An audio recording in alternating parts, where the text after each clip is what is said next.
let's move on to next, that is P wave morphology. Now, why P wave occurs?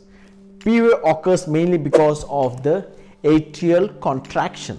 So if I pop my heart out and enlarge it, so the P wave occurs because of the right and left atrial contraction, right?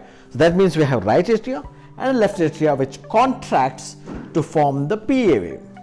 Okay, so if you look into here, from SA node there has to be a depolarization of the right atria and left atria leading to the P wave. So if you come to the P wave, if you draw a P wave now, okay, so you can divide the P wave into half. First half becomes the right because it's closer, the SA node is closer to the right atria, and the next half of the P wave forms the left atria. So now example, now let's move on to the interpretation.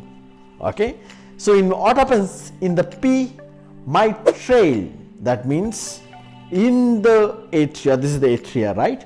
So if the left atria enlarges, that means SA node, from SA node there is a impulse goes to the depolarization of the right atria and also to the left atria, right? So there is a longer duration of depolarization of the left atria because of the hypertrophy,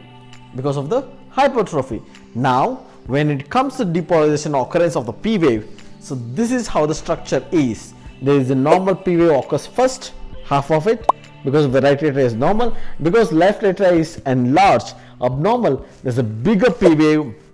The wave of the other half of the P wave becomes the bigger one. Okay, so now what is the interpretation?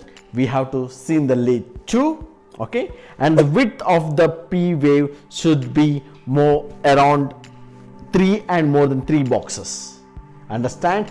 3 box, that is 0.12 seconds and more. If it is there, then it is P mitral along with a notch. Okay, for now P wave, first P wave occurs normally, then this next P wave occurs in a bigger curve leading to wider P wave of more than 3 boxes, and there's a notch in between.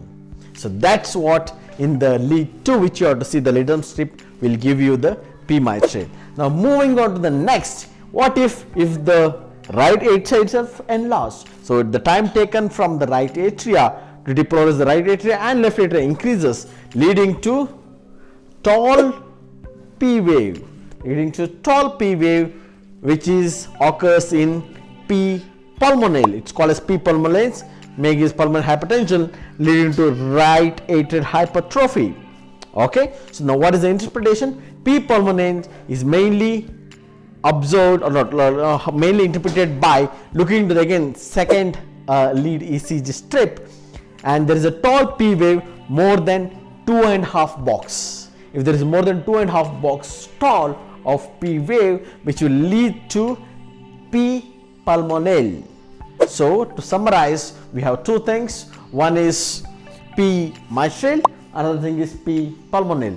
P mitral, we have left atrial hypertrophy leading to more than 3 millimeter, for more than 3 boxes width.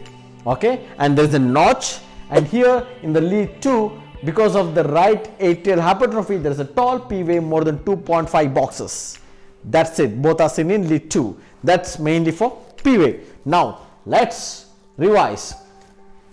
Please follow the instruction.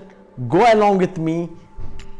Tell it loud, so you can remember this and make the ECG interpretation faster. Please go along. So look for standardization, that is 5 and 10 boxes. AVR is reversed. First point is done. Second, rhythm, P followed by QRS complex, R and R equal intervals. Third, rate 1500 by RR interval for the easy interpretation, 3 to 5 big boxes. Normal axis, right reaches, left leaves. Right axis deviation again is seen in 1 and AVF. And P wave morphology, we have P mitral, P pulmonale. P mitral is 3 millimeter width, more than 3 millimeter width, and there is a notch. P pulmonale is more than 2.5 boxes height, and in C both are seen in lead 2. That's it. Let's move on to the next training.